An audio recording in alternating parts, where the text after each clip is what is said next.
और बीएलए ने हाथ मिला लिया है। तहरीके तालिबान पाकिस्तान और बलूच लिबरेशन आर्मी ने साथ आने का फैसला किया है और साथ ही साथ इसकी वजह से पूरे पाकिस्तान में डर का माहौल बना हुआ है। पाकिस्तानी देश छोड़कर भाग रहे हैं। दुनिया को इस बात का पता भी नहीं चलता, लेकिन समंदर के रास्ते भागते हुए ये लोग हादसे का शिकार हो रहे हैं, जिससे पाकिस्तानियों के भागने का पता चल रहा है। यह डर सिर्फ पाकिस्तान की आवाम में नहीं है। पाकिस्तान की सेना तो टीटीपी बीएलए के हमलों से पस्त हो ही गई है, थर थर कांपने लगी है। पाकिस्तानी आर्मी चीफ बौखला गए हैं, उन्हें कुछ समझ नहीं आ रहा है कि आखिर करना क्या है। बीएलए और टीटीपी के इस हमले से बचना कैसे है, पाकिस्तान के टुकड़े होने से बचाना कैसे है। पाकिस्तान की आवाम को भी पता चल गया है कि शाहबाज मुनीर से कुछ नहीं होने वाला है, इनके बस का कुछ है ही नहीं, इसलिए लोग अपनी जान बचाकर भाग रहे हैं। और मुनीर और साथ ही साथ पाकिस्तान के प्रधानमंत्री टीटीपी और बीएलए को गीदड़ भभकी देने का काम कर रहे हैं। वो कह रहे हैं कि टीटीपी को कुचल देंगे, वो कह रहे हैं बीएलए को कुचल देंगे, वो कह रहे हैं इनका नामो निशान मिटा दिया जाएगा। लेकिन मैं ये पूछना चाहता हूं, क्या बीएलए 1-2 साल की बात है? अगर आपकी सेना में इतनी ताकत थी, आप में इतनी ताकत थी, तो आपने बीएलए को पहले ही खत्म क्यों नहीं कर दिया? बीएलए ने बलूचिस्तान में पाकिस्तानी आर्मी को जमकर कूटा है, दौड़ा दौड़ा कर पीटा है, कईयों को मार गिराया है। वही अपनी कुर्सी बचाने के लिए एक बार फिर से शाहबाज और मुनीर यह कह रहे हैं कि टीटीपी की तरह ही बलूच लिबरेशन आर्मी पर भी ऑपरेशन किया जाएगा। दरअसल पाकिस्तानी आर्मी को बलूच विद्रोहियों ने घेर कर मारा है, कई जगह अटैक किए हैं, जिसमें पाकिस्तान का ऑफिशियल डेटा है कि 18 सैनिक मारे गए हैं, लेकिन मौत का यह आंकड़ा इससे कहीं ज्यादा बताया जा रहा है। इसी के बाद पाक पीएम शहबाज शरीफ और आर्मी चीफ आसिम मुनीर पर दबाव बढ़ा तो मुनीर ने बलूच विद्रोहियों को गीदड़ भभकी दी। खुद तो कैमरे के सामने नहीं आए, पाक सेना के मीडिया विंग के जरिए बयान जारी करवाया और कहा कि हम अपनी मातृभूमि और इसके लोगों की रक्षा के लिए निश्चित रूप से जवाबी कार्रवाई करेंगे और जब भी आवश्यकता होगी दुश्मन जहां भी होगा उसे मार गिराएंगे।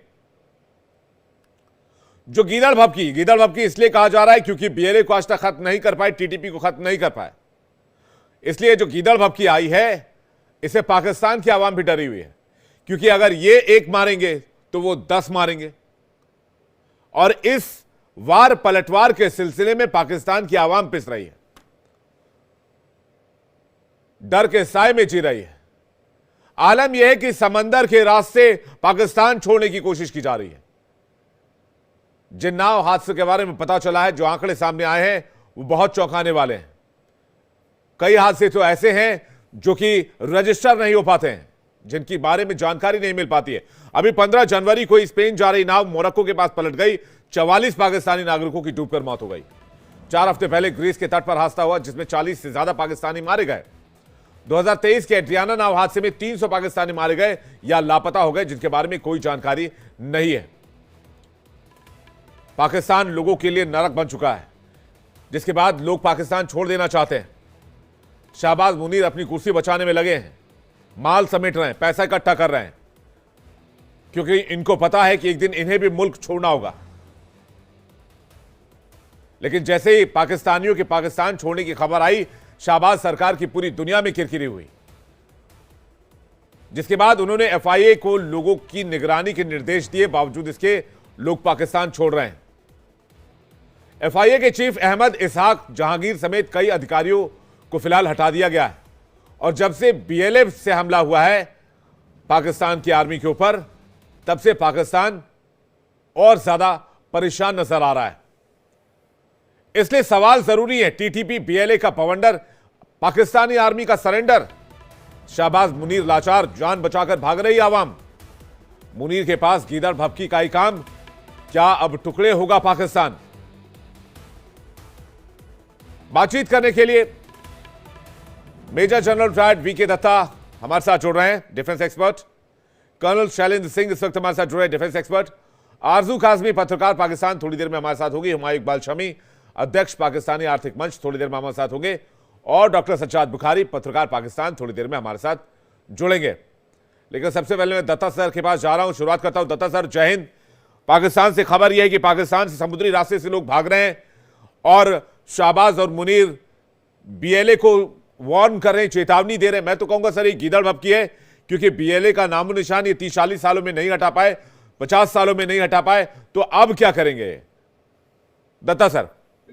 बिल्कुल विवेक, ऐसा है, पाकिस्तान एक डूबती हुई नाव है और जब नाव डूबने लगती है तो चूहे कूद कूद के बाहर भागते हैं। हम पिछले अरसे से बहुत चर्चा कर रहे हैं पाकिस्तान के ऊपर। जिस मुल्क के अंदर जगह जगह पे अनरेस्ट है, जगह जगह पे एजिटेशन है, जगह जगह पे हथियारबंद लोग हमला कर रहे हैं, चाहे वो बलूचिस्तान में हो, खैबर पख्तूनख्वा में हो, सिंध में हो, चाहे वो पीओके में हो, चाहे गिलगित बाल्टिस्तान में हो, पूरी अवाम आज के दिन में पाकिस्तान की जो इनकी सरकार है और जो इनकी फौज है उनके खिलाफ लगातार एजिटेट करते हैं।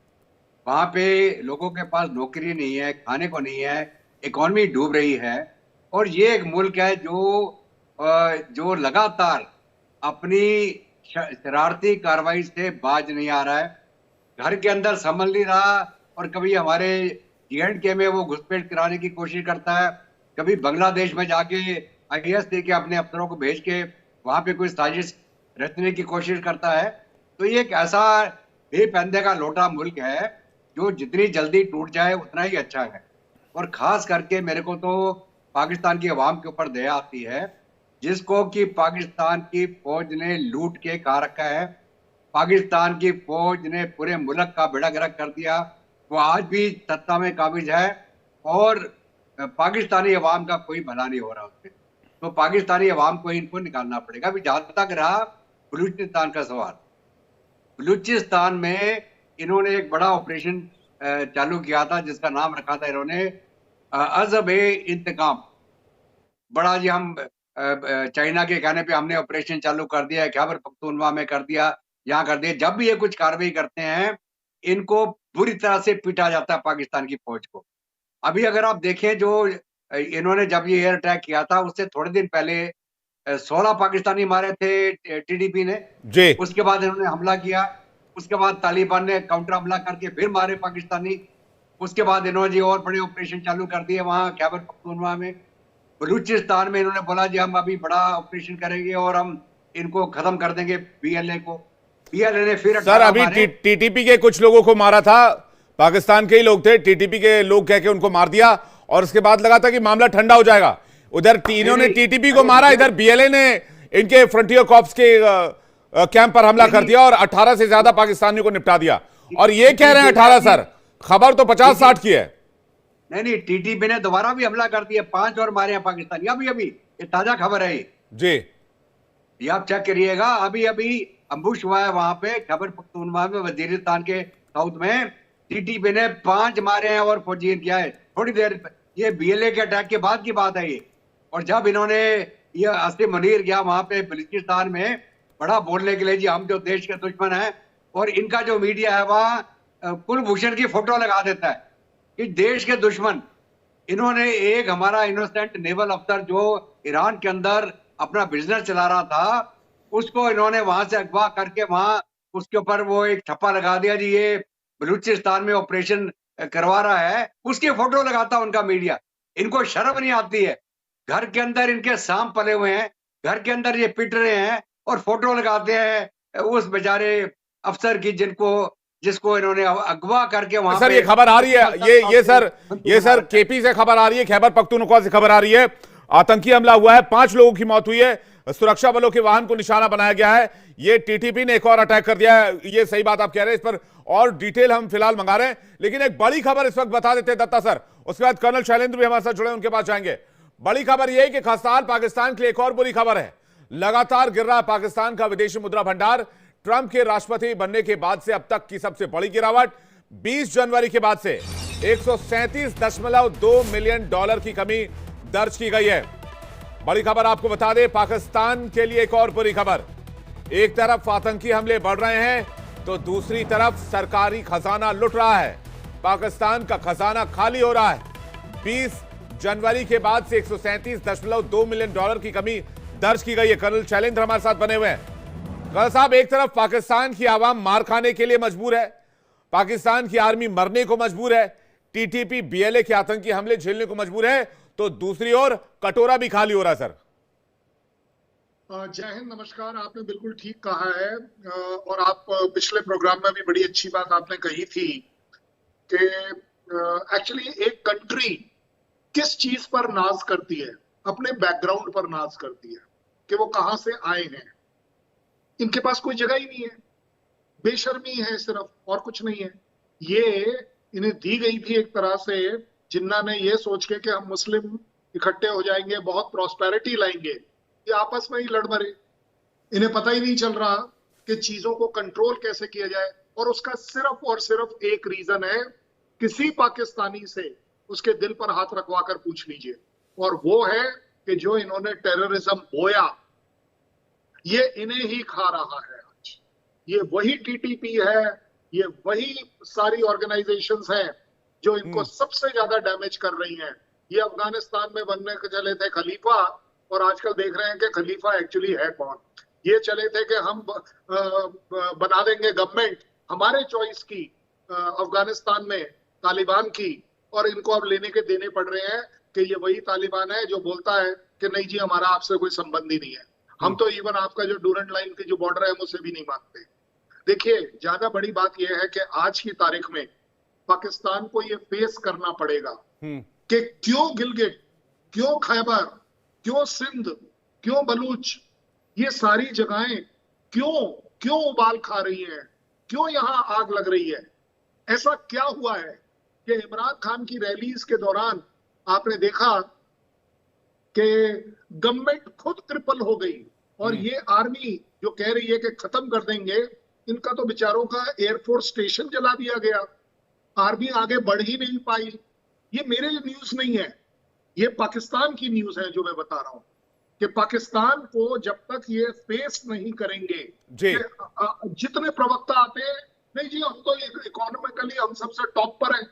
अगर आप टॉप पर हैं तो आप दुनिया की तरफ पैसा क्यों मांगते फिर रहे हो जो दुनिया नहीं दे रही है, आपके अपने लोग नहीं दे रहे हैं जी। चाइना ने ले देकर कब दिया, क्या दिया, और उसके बदले में क्या लिया, ये इनको पता है। ये जो बलूच है, जो आपके ग्वादर पोर्ट के ऊपर जो प्रोटेस्ट है, क्यों वो कहते हैं ये हमारा पोर्ट है, और आपने यहीं पर फेंसिंग लगा दी कि सिर्फ चाइनीज एंटर करेंगे, हम एंटर नहीं करेंगे। भाई ये क्या तरीका है? जो चाइना तो उधर अलग डिमांड कर रहा है सर। चाइना कह रहा है कि पीएलए को एंट्री दे दो, पीएलए ही संभाल सकता है बलूचिस्तान और ग्वादर को। यस यस बिल्कुल, क्योंकि पिटेंगे अदरवाइज। चाइनीज मर रहे थे इसलिए था। नहीं तो पीएलए की एंट्री से मामला तो और बिगड़ जाएगा। बलूचिस्तान, बलूच और नाराज हो सकते हैं। आरजू काजमी वरिष्ठ पत्रकार हमारे साथ जुड़ गए हैं। कल शैलेंद्र आपके पास वापस लौट रहा हूं। आरजू, क्या टीटीपी और बीएलए ने हाथ मिला लिया है? आप लोग टीटीपी के खिलाफ ऑपरेशन चलाते हैं तो बीएलए अटैक कर देता है, बीएलए के खिलाफ ऑपरेशन चलाते हैं तो टीटीपी अटैक कर देता है। केपी से अभी खबर आ रही है वहां पर एक अटैक हुआ है, 5 सोल्जर मारे गए वहां पर। जी बिल्कुल, ऐसा ही सिलसिला चल रहा है यहाँ पर, और अलग यही राय कि टीटीपी और बीएलए ने आपस में हाथ मिला लिया है। लेकिन जाहिर है कि जब पॉलिसीज ठीक नहीं बनाएंगे, और जब इन्हीं लोगों को पहले सपोर्ट किया गया था, तब तो किसी ने सोचा नहीं। वो जो कहते हैं ना, नजदीकी फायदे से पहले दूर का नुकसान सोचना चाहिए। तो जिस वक्त इस तरह की ऑर्गेनाइजेशंस को बनाया गया पाकिस्तान में और सपोर्ट किया गया, उस वक्त शायद इन्होंने ये नहीं सोचा था कि ये हमारे ही सर के ऊपर पड़ जाएंगे। क्योंकि ये तो जनरल परवेज मुशर्रफ की बुक में और इंटरव्यू में भी है कि उन्होंने कहा कि हमने जिहादी तैयार किए थे अफगानिस्तान के लिए, हमने बनाए थे कश्मीर के लिए, लेकिन अब वही लोग हमारे ही सर के ऊपर ढोल बजा रहे हैं। तो अब क्या किया जा सकता है? जाहिर है कि जो मारे जा रहे हैं, चाहे वो उनको टेररिस्ट कहिए या कुछ कहिए, हैं तो वो भी पाकिस्तानी सिटीजन ही, चाहे वो बीएलए के हों, चाहे वो आप टीटीपी को कह लीजिए, तहरीक तालिबान पाकिस्तान है ना उनका नाम, तो उससे क्या मतलब समझ में आता है किसी को भी। लेकिन जाहिर है कि इस वक्त अब जाकर इनको अक्ल आई है शायद, अगर ये वाकई में इसको सीरियसली इसको हैंडल करने की कोशिश कर रहे हैं तो मैं कहूँगी अक्ल आई है। लेकिन अभी भी मुझे ऐसा लगता नहीं है कि बहुत ठीक तरीके से अभी भी कोई पॉलिसी बन पा रही है इन लोगों को रोकने के लिए। नहीं, ये बलूच लिबरेशन आर्मी और बलूचिस्तान के साथ क्या हिसाब किताब है? वो कहते हैं कि भाई हमें हमारे हाल पे छोड़ दो, और पाकिस्तान कहता है कि नहीं, बलूचिस्तान में जो रिसोर्सेज है वो सब कुछ उसका दोहन हो रहा है। बलूचिस्तान वाले कहते हैं। ये लड़ाई है किस बात की बलूचिस्तान में?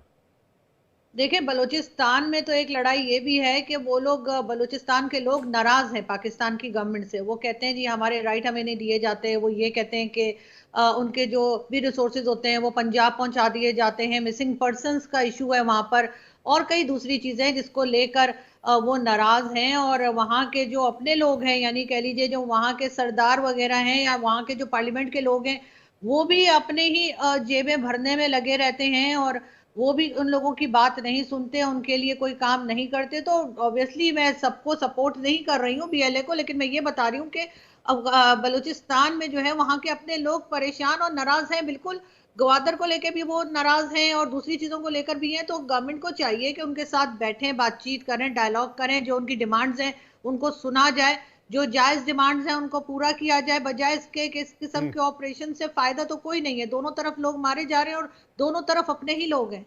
बिल्कुल। हुमायूं इकबाल शमी पाकिस्तान से इस वक्त हमारे साथ जुड़ रहे हैं, जो कि अध्यक्ष है PEF के। सज्जाद बुखारी हमारे साथ जुड़ रहे हैं, जो कि जर्नलिस्ट हैं पाकिस्तान के। कर्नल शैलेंद्र कुछ कहना चाह रहे हैं, उसके बाद दोनों मेहमानों का रुख करें। कर्नल शैलेंद्र। सर मैं 10 सेकंड लूंगा कि आरजू जी की बात जो उन्होंने कहा कि वो नाराज है, और आप